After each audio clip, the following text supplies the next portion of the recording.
Hello friends, मैं ज्ञानवर्धन Dhanbad Jharkhand India से अपने चैनल ज्ञान स्पीक्स में आप सभी व्यूअर्स का तहे दिल से स्वागत करता हूं।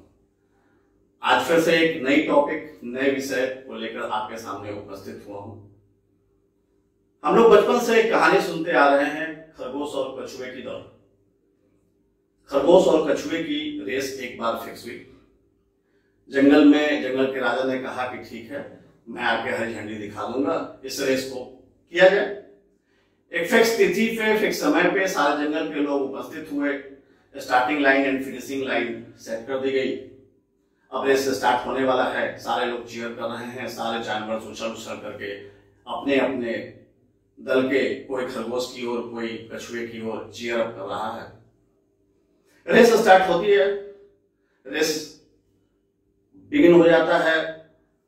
राजा शेर ने हरी झंडी दिखा दी। कछुआ धीरे धीरे आगे बढ़ना स्टार्ट करता है। खरगोश छलांग लगाते हुए, गुलाटी मारते हुए दौड़ता हुआ बहुत आगे लग जाता है। कुछ देर बीतता है। जो कछुआ के सपोर्टर्स हैं वो अभी भी चीयर अप कर रहे हैं कछुआ को, लेकिन काफी देर हो चुकी है और उन लोगों को लगता है कि खरगोश अब आगे पहुंच चुका होगा, फिनिशिंग लाइन पे शायद पहुंचने वाला होगा।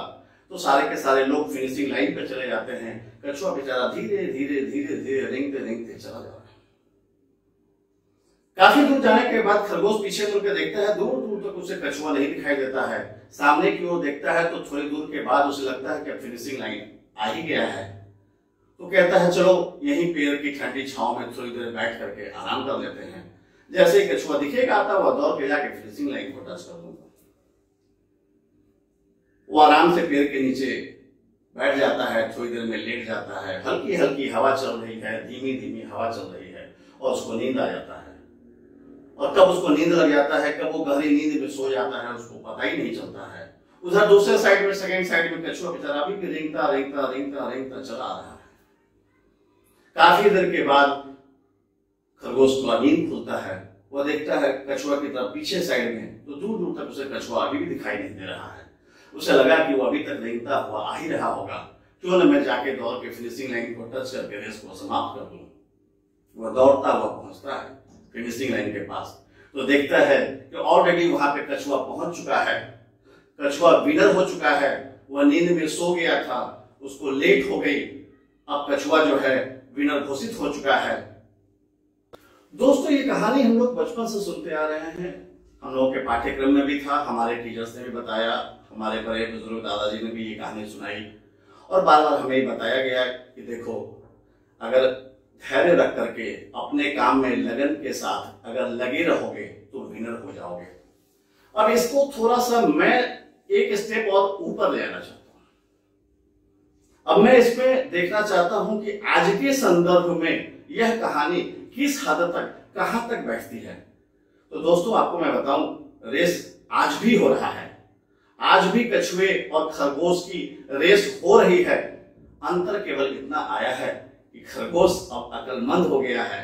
खरगोश अब सोता नहीं है, पर जीत आज भी कछुआ रहा है। आप कहेंगे यह कैसे हो सकता है, तो मैं आपको बताता हूं। रेस अब भी वैसे ही शुरू होती है। खरगोश और कछुआ स्टार्टिंग लाइन पे खड़े होते हैं। जैसे ही शेर झंडी को दिखाता है, कछुआ आगे की ओर दौड़ने के लिए, गुलाटी मारने के लिए अपनी पांव को उठाता है, तो कछुआ जंप मार करके खरगोश के पीठ पे बैठ जाता है और दौड़ता जाता है। और जैसे ही फिनिशिंग लाइन आती है, चूंकि खरगोश अब अक्लमंद हो गया है, वह तो अब सोएगा नहीं, वह दौड़ता हुआ फिनिशिंग लाइन की तरफ चला जा रहा है, भागे जा रहा है, मदहोश अवस्था में दौड़ा चला जा रहा है। पर जैसे ही फिनिशिंग लाइन आती है, कछुआ फिर से एक जंप मारता है और फिनिशिंग लाइन को पकड़ लेता है और कछुआ जीत जाता है। तो एक कहानी हमने पहले सुनी, एक कहानी अभी उसी का मैं अपने तरफ से शहरी रूपांतर करके नए संदर्भ में पेश किया। लेकिन इन चीजों से हमें क्या मिला, हम क्या सोचते हैं? हमें बताया गया कि कछुआ लगन से लगा रहा, कछुआ धैर्य नहीं खोया, कछुआ परमानेंट अपने काम में लगा रहा, इसलिए वो जीता। लेकिन दोस्तों, मैं इसको थोड़ी सी आगे ले जाकर के थोड़े से नए संदर्भ में आपको चीजें बताना चाहूंगा। सबसे बड़ी बात, जो सबसे पहली बात थी, कछुआ ने खरगोश से रेस लगाने की हिम्मत कैसे की? कछुआ ने ऐसा कैसे सोच लिया कि वह खरगोश से जीत सकता है? पॉइंट यहां पे है, लगे रहना, जीतना, ये आगे आता है। तो दोस्तों मैं आपको 5 पॉइंट सक्सेस की बताने की आज कोशिश करूंगा। पहला, हमें सपना देखना है, हमें सोचना है कि हम क्या करना चाहते हैं। नंबर 2, हमें उस पर विश्वास करना होता है कि हां मैं कर सकता हूं। तीसरी, हमें उस पर निरंतर लगे रहना होता है, कछुए की तरह रेंगते रेंगते चलते रहना पड़ता है, सोना नहीं पड़ता है। चौथा, चाहे कोई चीयर अप कर रहा हो, चाहे रास्ते में नींद आ रही हो, चाहे पैर में दर्द हो रहा हो, चाहे कोई आदमी डिस्टर्ब कर रहा हो, हम नहीं रुकते हैं, हम निरंतर अपने कार्य में, अपने गोल की तरफ बढ़ते रहते हैं। पांचवा, रिजल्ट, जिसमें कुछ करना नहीं होता दोस्तों, वो ऑटोमेटिक आता है and you are the winner. यह जीवन का सत्य है।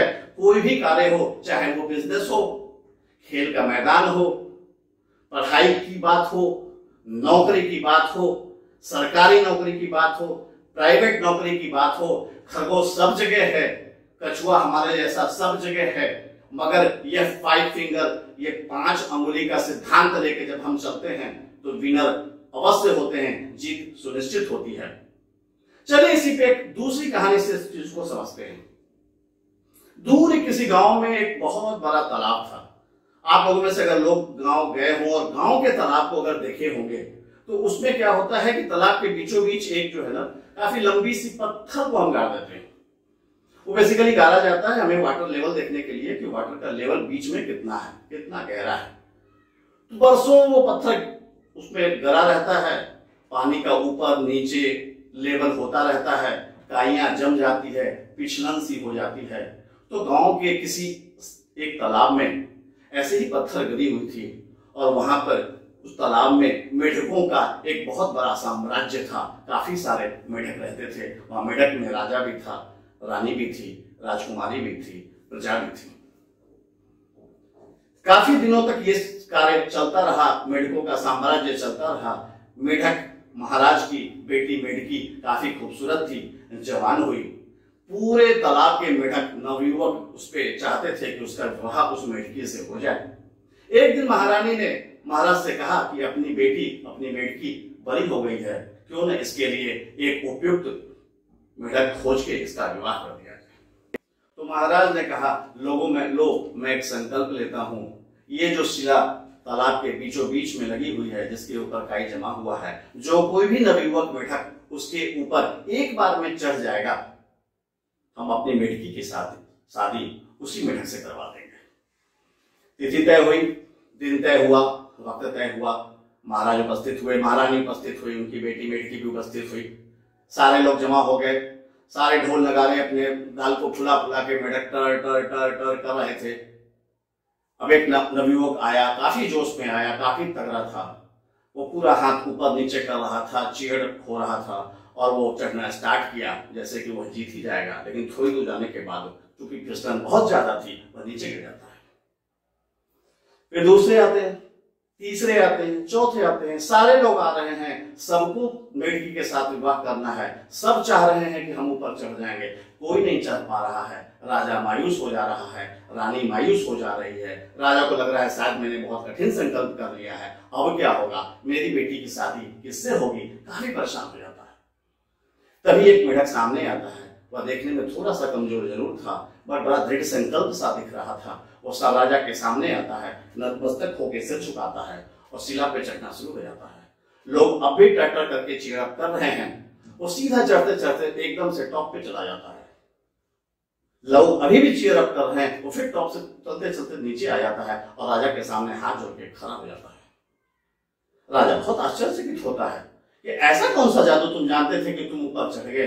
बड़े बड़े धुरंधर नहीं चढ़ पाए, बड़े बड़े बलवान नहीं चढ़ पाए, तुम ऊपर चले गए, ऊपर से नीचे आ गए। तुम्हारी शादी तो मेरी बेटी से ही होगी, यह तो तय हो गया है, मैं संकल्प ले चुका हूं, यह निश्चित हो चुका है। पर पुत्र यह तो बता दो कि तुमने यह जादू कैसे किया। वो अभी भी चुप है। राजा उससे बार बार पूछ रहा है, यह तो बताओ, तुम ऊपर गए, ऊपर से नीचे आ गए, न गिरे न फिसलन हुआ, तो ऐसा क्या जादू हो गया। तभी एक दूसरे मेढकी आती है वहां पे और वो कहती है, महाराज यह मेरा पुत्र है, मैं इसकी मां हूं। यह बोल नहीं सकता है, यह सुन नहीं सकता है, यह कान से बहरा है, मुंह में जबान में इसकी आवाज नहीं है, और यही इसके जीत का कारण है। सारे लोग चिड़क के चक्कर में फंस गए थे, सारे लोग बाकी लोगों के साथ जो ताली बजा रहे थे उनका ध्यान उधर था, गोल पे दिमाग फिक्स नहीं था, गोल पे ध्यान नहीं लगा हुआ था। ये तो महाराज न सुन सकता है न ही बोल सकता है, तो यह चुपचाप अपने गोल पे ध्यान दिया, ऊपर गया, ऊपर से नीचे आ गया, इसलिए यह बात विनत हो गया। फिर बड़े धूमधाम से उस मेढक की राजकुमारी मेढकी से विवाह की गई, सारी चीजें संपन्न हुई। फिर से मैं वहीं पे पहुंचता हूं जहां से मैंने शुरू किया था, 5 फिंगर। मेढक ने सोचा मेढकी से मेरी शादी हो सकती है। दूसरा, उसको विश्वास हुआ कि जरूर हो सकती है। तीसरा, वह लग गया कि मुझे ऊपर चढ़ना है, ऊपर चुपचाप नीचे आना है। चौथा, जितनी भी डाइवर्ट थी, जैसे पहले में खरगोश सो गया था, थक गया था, या तो चूंकि न सुन पा रहा था न बोल पा रहा था, तो जितने लोग चीयर कर रहे थे उधर से ध्यान नहीं हट गया था, इसका ध्यान केवल अपने गोल पे था कि ऊपर जाना है, ऊपर से नीचे आना है। Result is the winner. तो कहानी चाहे कछुए और खरगोश की हो, कहानी चाहे मेढक और मेढकी की हो, या कहानी किसी की भी हो, आपको याद है पहले क्या होता था? पहले ऑस्ट्रेलिया और इंडिया की जब सीरीज होनी होती थी, चाहे वो इंडिया में हो चाहे ऑस्ट्रेलिया में हो, क्या होता क्या था? ऑस्ट्रेलिया का मीडिया, ऑस्ट्रेलिया का कोच, ऑस्ट्रेलिया के कप्तान, ऑस्ट्रेलिया के सारे प्लेयर्स रोज स्टेटमेंट दे रहे हैं, इंडिया अरे ये क्या है, ये तो हार जाए, अरे इंडिया की क्या औकात है, अरे इनको क्रिकेट कहां खेलने आता है। इतनी सारी बातें बोलते थे कि इंडिया खेलने से पहले हार चुका होता था। और आज वो वक्त नहीं है, आज जमाना बदल गया है। आज भले ही खरगोश नहीं सोता है, आज भले ही खरगोश बहुत बुद्धिमान हो गया है, लेकिन हम कछुआ हैं, लेकिन हम ये फिंगर्स के पॉइंट के सक्सेस के रूल को फॉलो करते हैं। आज इंडिया ऑस्ट्रेलिया को ऑस्ट्रेलिया के जमीन पे हराता है। आज मेढक ऊपर शिला पे चढ़ के मेढकी राजकुमारी से शादी करता है। आज कछुआ खरगोश के पीठ पे बैठ करके विनर हो जाता है। तो यही जीवन का मंत्र है, यही सक्सेस का मंत्र है, इसके अलावा और कुछ भी नहीं है। आपको अगर ये वीडियो हमारा पसंद आया हो तो आप लोगों से सविनय निवेदन है कि नीचे सब्सक्राइब बटन को प्लीज दबा दें और बेल नोटिफिकेशन आइकॉन को एक बार क्लिक कर दें। धन्यवाद।